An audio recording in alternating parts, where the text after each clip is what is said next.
Mission interministérielle de vigilance et de lutte contre les dérives sectaires, en plus court Miviludes, et la Miviludes, notre chère Miviludes, a 23 ans.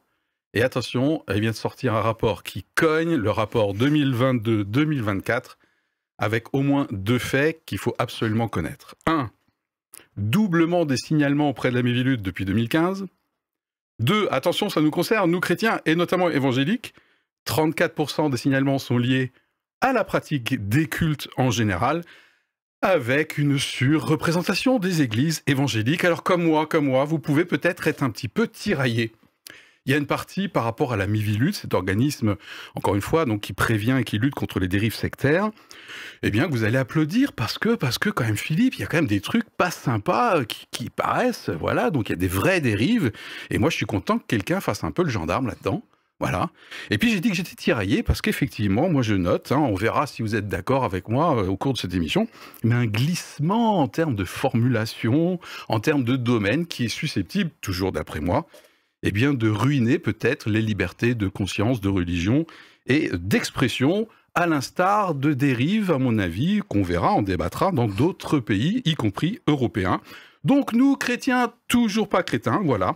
Dans quelle mesure on doit considérer que le rôle de ce type d'organisme, tel que la Miviludes, mais il y en a d'autres, eh bien, a un rôle rassurant ou au contraire plutôt menaçant. Les deux opinions vont se confronter aujourd'hui. Voilà, premier tour d'ailleurs de table. On va commencer par notre invité, donc Jérôme. Qu'est-ce que le sujet t'a fait lorsqu'il est arrivé dans ta boîte aux lettres? Alors moi, pour être honnête, j'ai été surpris. D'accord. J'étais en vacances et je me suis levé et j'étais dans ma salle de bain et j'ai fait l'erreur d'ouvrir ton mail à ce moment-là sans avoir les yeux en face des trous. Et pendant quelques secondes, je me suis dit, mais c'est quoi la Miviludes déjà? Une partie de notre audience se pose la même question, Jérôme. Bienvenue. Et merci à ma femme qui m'a rafraîchi l'esprit. Je connaissais tous ces organismes qui font ce travail, mais j'avais oublié le nom. Donc au début, j'étais surpris, il y a un petit peu de pris de panique. Mais après, belle authenticité, belle authenticité. Ah, puis je vois, il a des feuilles sur la table, là, c'est préparé à mort.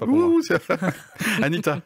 Eh ben, également surprise, parce que j'avais pas, je m'étais pas rendu compte qu'il y avait un nouveau rapport de sortie. Et puis, de plus en plus surprise, en lisant une grande partie du rapport, j'ai lu les articles que nous envoyaient, mais aussi une grande partie du rapport. Wow. Ah, oui, non, mais quand je fais les choses, je les fais bien, là, attention. Non, parce qu'un rapport, c'est pas hyper sexy en général, quoi. Eh ben, celui-ci est très, très intéressant, je trouve. Il est très intéressant. Et en fait, ma surprise tourne un peu au grincement de dents, parce que, oui, alors parfois, il y a des choses qui me semblent complètement justes. Si je cible le milieu évangélique, oui, parfois, ça ne va pas du tout ce qui a été fait. Mais j'ai une petite crainte quand même sur peut-être une interprétation excessive pour la suite. Et c'est ce qu'on va voir justement pour la suite. Et moi, quand le sujet a débarqué dans ma propre boîte aux lettres, bien sûr, ça débarque d'abord dans ma tête. Eh bien, en fait, c'est la colère, voilà. Limite entre, mécontentement et le mec, il a la rage. Voilà, contre le rôle de la Miviludes, je vais bien sûr défendre mon point de vue aujourd'hui, mais quand même, un bémol à ma réaction, parce qu'il faut quand même, effectivement, je disais qu'il y a un gendarme, voilà, parce qu'il y a des dérives à sanctionner, mais bon, je suis très pessimiste sur l'évolution, je vous dirai pourquoi dans un instant. Tout de suite, les infos.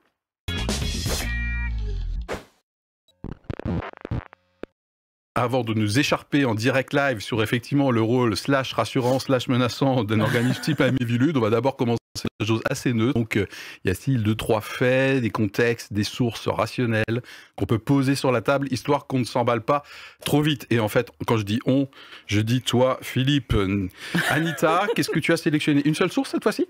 Alors, une seule source, mais pas du tout dans celle que tu nous as proposée. Il faut bien que je me différencie à chaque fois. Tu es ta maline comme d'habitude. Comme d'habitude, voilà. Donc, moi, je propose le rapport lui-même de la Miviludes, et ça va, je vous fais un extrait. Allez directement sur la partie qui s'appelle « Un besoin de spiritualité, puissant vecteur de dérive sectaire ». Ça fait 4-5 pages. Waouh! Et en fait, pourquoi je le recommande? Je le recommande surtout en fait aux responsables d'églises ou de mouvements religieux. Pourquoi? Parce que je pense qu'on peut en faire une lecture comme une grille d'analyse en disant, est-ce que dans nos pratiques, nous n'aurions pas quelque chose qui est bien intentionné au début, mais qui pourrait être mal interprété par la suite. Donc, par l'extérieur. Voilà. Par l'extérieur, voilà. Donc moi je le propose comme une grille d'analyse pour les responsables. Je suis responsable, je vais être aux aguets tout le temps alors il faut que je fasse gaffe à tout? Pas du tout, c'est pas ce que j'ai dit. D'accord, oui c'est vrai, je suis allé un peu encore plus loin, mais quand même... Ça peut être au contraire de vérifier, ah ça, nous ne le faisons point. Nous ne faisons point. Et bravo encore d'avoir lu une grande partie du rapport. Oui. Je trouve ça tout à fait remarquable. Mais il est très intéressant. Oui, mais de toute façon, ça t'intéresse ce genre de choses, on sait. Ouais. Voilà. Il faut tout pour faire un monde. Et tout pour faire une émission. Voilà, ok, très bien. Bon, c'est bien. On est très inclusif, hein, vous avez remarqué ici. Alors, et toi, Jérôme, qu'est-ce que tu nous proposes? Ouais, moi j'ai cité, donc c'est sur évangélique.info, Ross Henry qui est PDG et qui est comment dire, un groupement judiciaire justement qui défend un petit peu les chrétiens dans ce domaine-là, qui va dire que les intentions, et je trouve ça intéressant, et j'ai rajouté un petit mot, mais je vais préciser, les intentions du gouvernement sont bonnes, mais son approche est problématique, et moi je mettrais peut-être problématique, juste pour nuancer un petit peu, parce que je pense qu'il n'y a pas toute l'approche qui est problématique, mais souvent l'approche peut être problématique, et l'objectivité qui n'est jamais à 100%, forcément, il y a aussi pour beaucoup. Donc je suis assez d'accord avec ça, puis je trouve que ça peut amener un bon cadre pour le débat. Ok, je rappelle que vous retrouvez toutes ces sources dans la revue de presse qui figure en descriptif de la vidéo, en tout cas sur la vidéo YouTube. Et moi, j'ai sélectionné un podcast donc de France Culture, donc du 9 avril, où il y avait un journaliste du Figaro, Étienne Jacob, donc l'intitulé justement sur les suites de ce rapport. Voilà.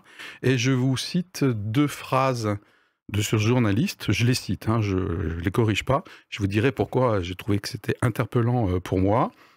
Donc, il revient sur la forte part des églises évangéliques dans les signalements auprès de la Miviludes.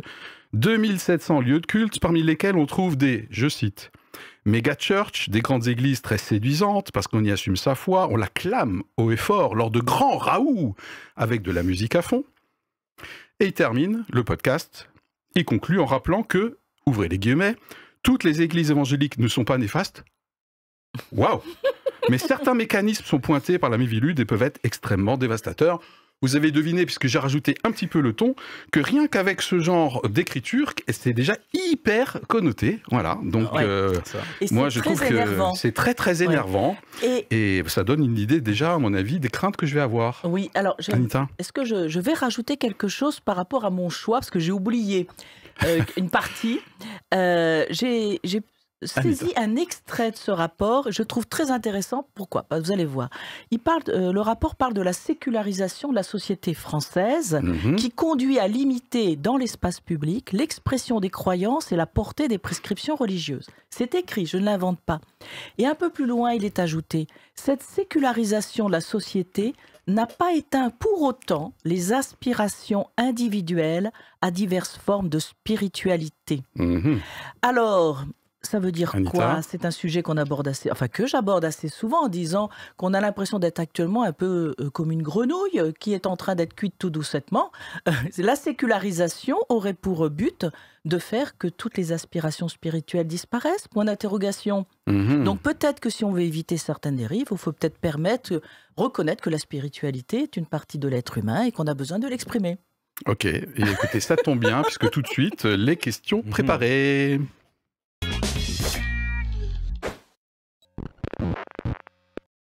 Je rappelle l'objectif, c'est que vous puissiez vous faire votre opinion. Tiens, dans quelle mesure, effectivement, avec notre éclairage, c'est l'ancien nom de l'émission, bref, le rôle de la Miviludes, en tout cas, notamment pour des chrétiens évangéliques, peut être à la fois rassurant et avoir un côté un petit peu sombre. Donc, moi, comme d'habitude, dans ces cas-là, j'adore faire un petit tableau avec 2 colonnes. Hop, rassurant, menaçant. Voilà. Jérôme, tu as envie de commencer par poser sur la table, au sens figuré, bien sûr. Voilà, c'est posé. Un premier argument, tu choisis le côté lumineux ou obscur, on peut allègrement mélanger les deux si tu veux. Ouais, alors moi j'ai beaucoup plus d'arguments rassurants. Ah, à l'inverse de moi, du coup. Waouh. Ouais.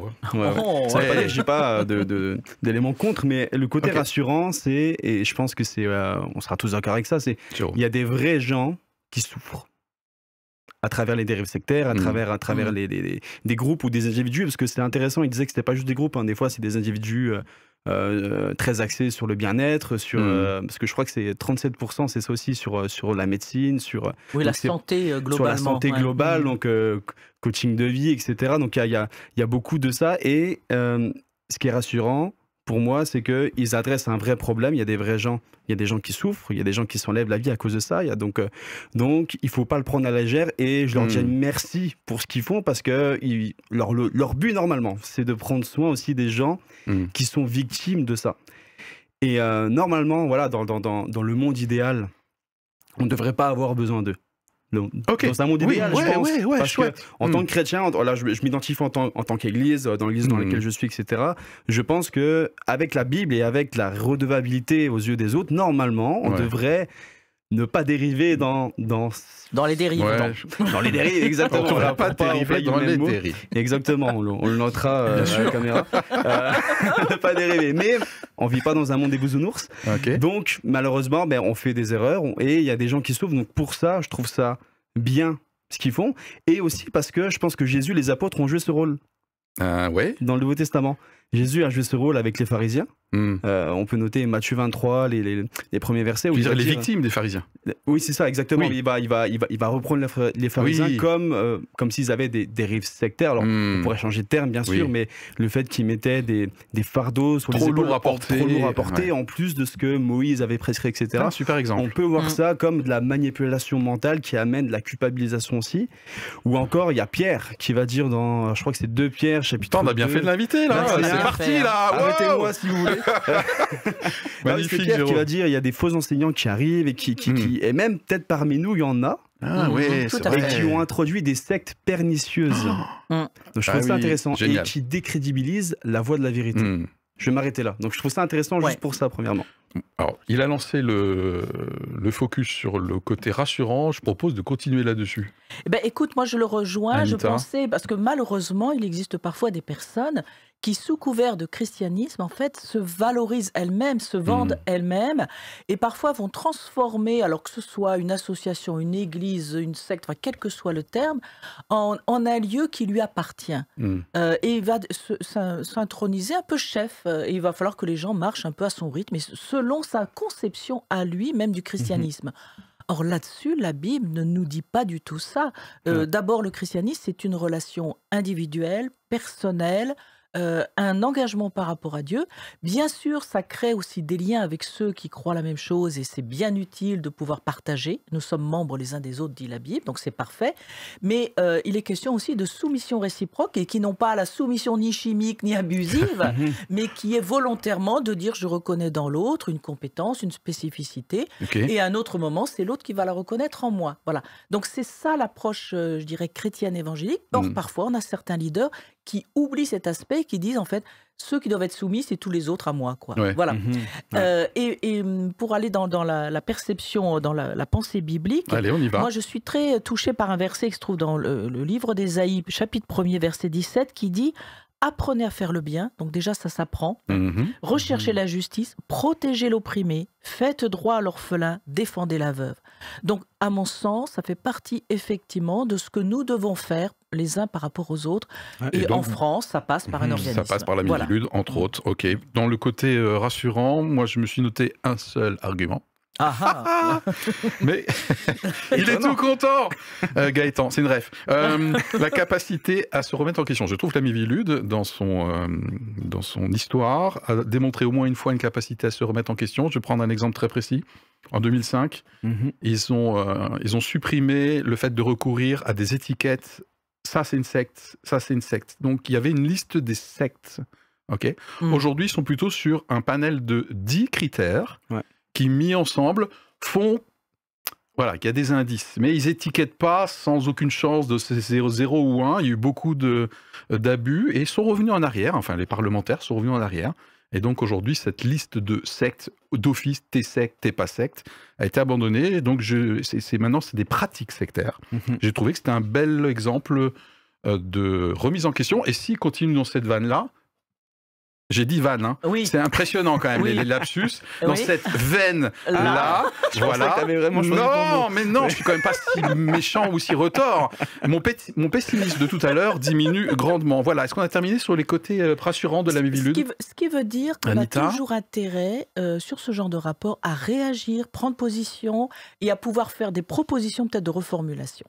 Oui, donc il faut exister, faut... Voilà, c'est ça. Et le CNEF, par exemple, pour les évangéliques, le Conseil national des évangéliques de France. Voilà, a aussi ce rôle, et je trouve ça très bien. D'ailleurs, à propos de rôle du CNEF, j'en profite pour dire que la majeure partie des églises évangéliques pointées pour des dérives sectaires sont hors CNEF. Donc il y a quand même des organismes chapeaux, la grande majorité, hein, qui font leur rôle. Qui font partie du CNEF. Voilà, donc c'est bon quand même big up quoi. Et quitte à terminons sur poursuivons sur le CNEF. Le CNEF lui-même a mis en place il y a 2-3 ans un système stop abus. Oui, c'est ça. Donc je trouve ça très bien qu'une organisation prévoit en son sein un dispositif pour signaler d'éventuels abus. Donc je trouve ça sain, S-A-I-N, peut-être S-A-I-N-T aussi. Oui, dans mon église aussi il y a ça. D'ailleurs, j'ai déjà dénoncé les 3 pasteurs. Ok. C'est une blague, une joke. C'est une blague, au secours. Moi, je rajouterais peut-être un argument pour aussi. Oui. C'est dans nos milieux d'église chrétienne en France, il y a des sujets qui sont tabous. De la sexualité. L'argent, ça peut être tabou, comme ça peut être de manière extravagante, si on va en parler. Ils interviennent aussi là-dedans et je trouve ça intéressant, notamment toutes les églises qui vont aller à fond sur la prospérité.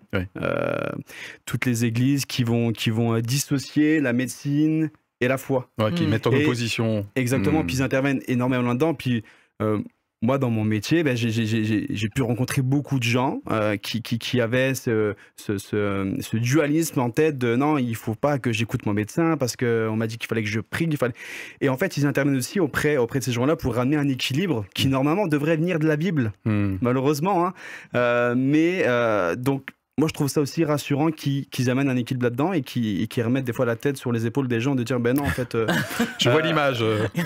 Merci. Vous voyez ? Donc, il y a énormément de souffrance là-dedans aussi. Moi, je rencontre beaucoup de gens qui une grande majorité, c'est une mauvaise compréhension de la guérison, une mauvaise compréhension de comment Dieu voit la médecine, comment Dieu peut agir au travers de la médecine, etc. Donc, merci aussi à eux pour ça. Parce qu'il y a beaucoup de gens, beaucoup d'églises malheureusement qui sont aussi là-dedans. Donc point positif aussi là-dessus. Je m'en rends pas aussi compte. Est-ce qu'on a fini avec les arguments comme quoi le rôle d'un organisme comme la Miviludes est rassurant? Sinon on passe au côté obscur. Aussi. Oui, mais le sujet là c'est la Mivilude. On voit qu'il a envie de passer en dérive. De l'autre côté de toi. Ça aussi c'est une ref. Je suis presque sûr qu'il n'y a plus rien. Bah si, au contraire. Là moi j'ai un paquet d'arguments. Du coup moi je commence avec un premier gros bémol. Alors, peut-être que je peux me tromper, mais j'ai l'impression que si je suis signalé... C'est très facile de signaler. Sur les sites, il y a des boutons partout, signaler une dérive. Waouh! J'ai l'impression qu'il n'y a pas de procédure contradictoire, à moins que ça aille au procès, bien sûr. Donc, dans la revue de presse, il y a un exemple d'un kibbutz en France, dans le sud de la France, qui s'est vu... puis ils ont réagi un peu tard, et au fait, c'est pas vrai, on n'est pas d'accord. Donc, procédure contradictoire, moi j'ai l'impression que n'importe qui, presque, peut nous signaler, puis la Miviludes décide que, ça y est, Philippe Schwab, on le banne, et je peux m'expliquer? Ah non, d'accord. Ou alors peut-être c'est trop tard, et le mal est fait, quoi. Donc déjà, ça c'est un premier bémol. Allez, on y va. Anita, un deuxième bémol, quelque chose qui n'est pas rassurant pour toi, si jamais. C'est les risques d'interprétation. Je t'en parlais tout à l'heure, oui. De surinterprétation. Je reprends dans le rapport, par exemple. Elle est fan de ce rapport, elle est sous l'oreiller, je suis sûr, c'est incroyable. Il donnait un exemple, par exemple, qu'une mère évoquait la grande précarité matérielle de son fils parce qu'il s'était installé à plus de 800 km de sa famille pour ouvrir une église et que là, il gagnait moins d'argent. Voilà, bon. Oui, il arrive parfois que des chrétiens et des chrétiennes fassent un choix de vie pastorale, de vie missionnaire. Ils vont parfois partir à des milliers de kilomètres, ils vont parfois gagner moins leur vie, mais c'est leur choix et ça n'est pas signe d'un abus. Donc, je veux dire, le simple fait de faire quelque chose qui ne convient pas à la famille ou qui ne rentre pas dans la norme familiale ne veut pas dire qu'il y a un abus quelque part sur la personne. Oui, c'est effectivement, je parlais d'un glissement de formulation tout à l'heure. Demain, peut-être potentiellement, la prière, les appels aux dons, même si dans notre église, par exemple, pour équilibrer quand même, je le trouve très très sage, très prudent dans les appels aux dons. Mais les appels aux dons peuvent demain faire l'objet de signalements. L'appel à l'engagement personnel, donne ta vie à Jésus, vas-y à fond, etc. Je crains vraiment que demain... des organismes de ce type glissent dans la surinterprétation. Et ce qui est intéressant, c'est que sur le site de la Miviludes, ils disent qu'ils n'ont pas sujet à dire comment interpréter normalement.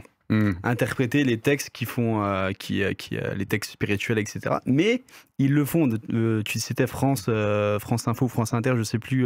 France Culture. France Culture. Et puis là, il va dire ouais, ils encouragent à jeûner, mais c'est pas bon pour la santé.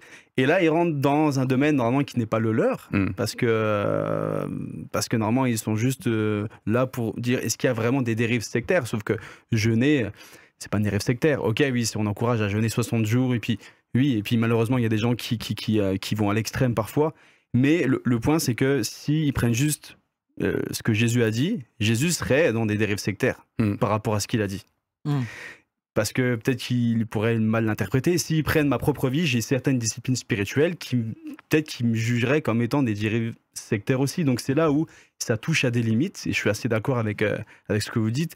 Ils sont pas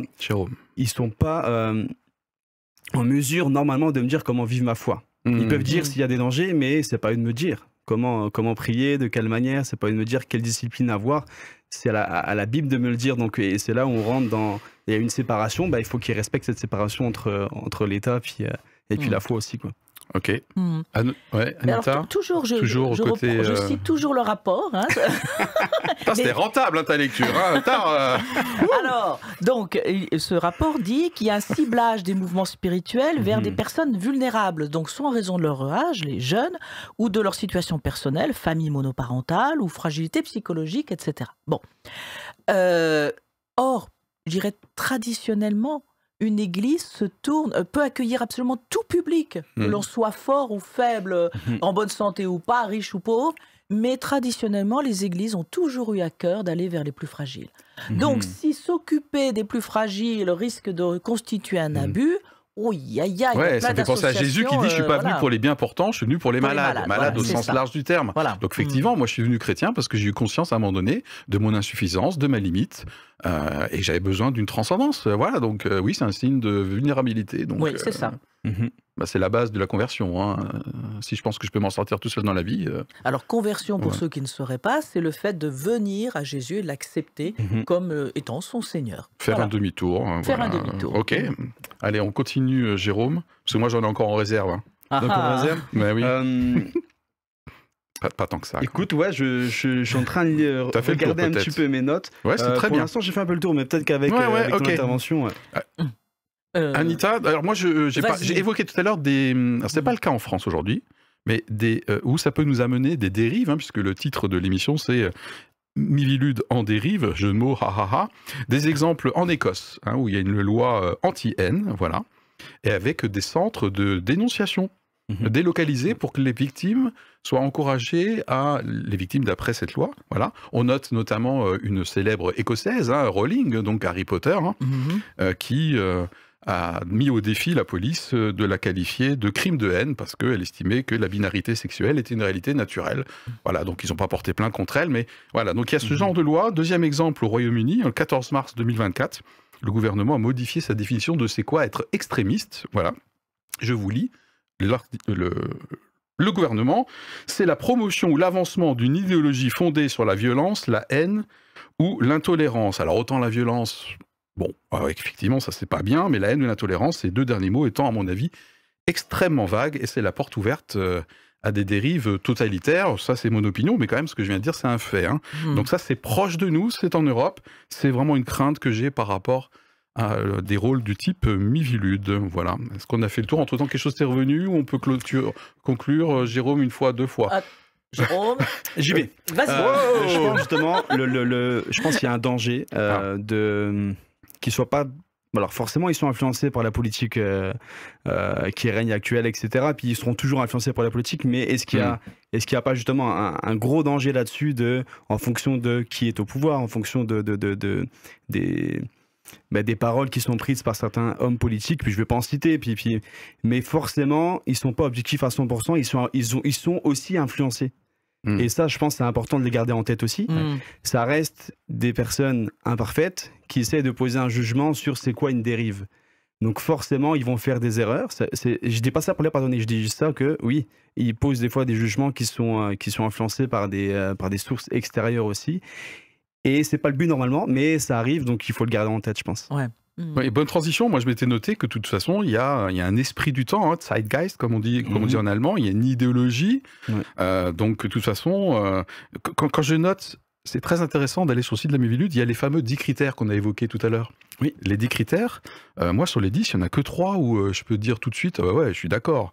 L'atteinte de l'intégrité physique, les troubles à l'ordre public et des démêlés judiciaires. Mais il y a plein d'autres critères. Rupture, l'environnement d'origine, ouais, ok. Déstabilisation mentale, il faut le démontrer. Discours contre les institutions. Waouh. Alors bon, c'est franchement la porte ouverte à des interprétations. Donc en fait, dès lors que tu es quasiment, je pousse le bouchon un peu plus loin, Maurice, tu es contre-culturel, tu es contre la culture ambiante. À un moment donné, tu vas être pris dans les mailles du filet, quoi. Et on rentre dans le cancel culture. Voilà, c'est ça. Exactement, voilà. Donc, j'espère que j'ai pu rameuter une partie de l'audience à mon pessimisme, à ma colère de démarre. Mais je vous aime, hein. Ne manipule pas les gens. Non, c'est vrai. Oui, non, j'influence. Allez, si on est terminé, non, Anita, une dernière. Allez, non, en fait, c'est ce que j'allais dire. Je voulais citer l'association chrétienne CARE, voilà, qui justement parlait de déclarations contre-culturelles en disant il suffit que l'on soit contre l'avortement ou qu'on ait des idées différentes sur la sexualité ou le genre par rapport à l'idéologie actuelle pour être considéré dans ce cas-là abusif. Ça devient de l'intolérance quand même. De l'intolérance. Oui, ça devient de l'intolérance. Si on ne peut plus tolérer que j'ai un avis différent de l'opinion générale, c'est de l'intolérance. 1984. Allez, conclusion. Voilà.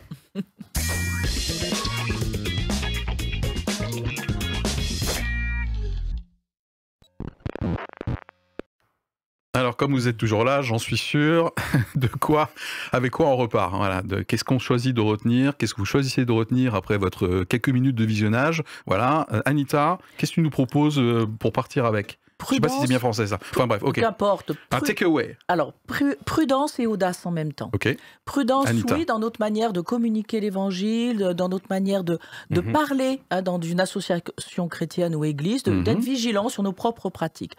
Audace en osant affirmer aussi ce en quoi nous croyons, mais en allant à l'essentiel. C'est-à-dire, c'est pas convaincre absolument tout le monde, mais c'est de dire voici quel est le message de l'évangile et voici, nous avons plaisir à vous le communiquer. Ok, et donc pas un esprit de timidité, mais de force, je pourrais bravo, dire. Jeune homme. Oui, non, mais j'essaye de suivre un peu de ce que tu es, ce que tu fais et tout. Je t'appelle la prophète, moi je marche dans tes pas, Anita. Mais c'est dérive, prophète. Dérive, gourou. Mais j'ai rien compris.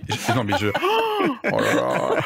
Jérôme, conclusion, best-of. Anita m'a volé mes mots. Je prends ça comme un challenge, moi. Justement de utiliser les bons mots, savoir vulgariser et savoir rationaliser un petit peu sa foi. Alors pas dans la pratique, mais dans les termes de dire, mais non, ça fait aussi du sens d'avoir une vie spirituelle et voici tout ce que ça m'apporte. Et non, je suis pas fou. Donc, il est pas fou, ok. Et moi, je repars avec peut-être quelque chose d'un petit peu grave. Nous nous faisons aucune illusion en tant que chrétiens. Je pense que justement, les chrétiens seront de plus en plus mal vus et contre-culturels. Voilà, on n'y est pas encore aujourd'hui, mais ça va venir et on sera détesté. C'est pas moi qui le dis, c'est Jésus. Voilà. Et je suis d'accord avec vous. En attendant, soyons irréprochables sur les risques évidents de dérive sectaire. Et moi, je considère que dans des milieux d'église que je connais, franchement, c'est le cas.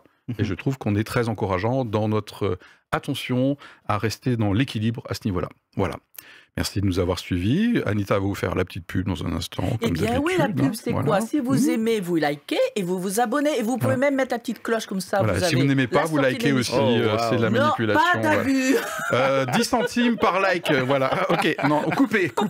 Merci Jérôme d'avoir été avec nous. Ça m'a fait très plaisir. Super. Allez, bye.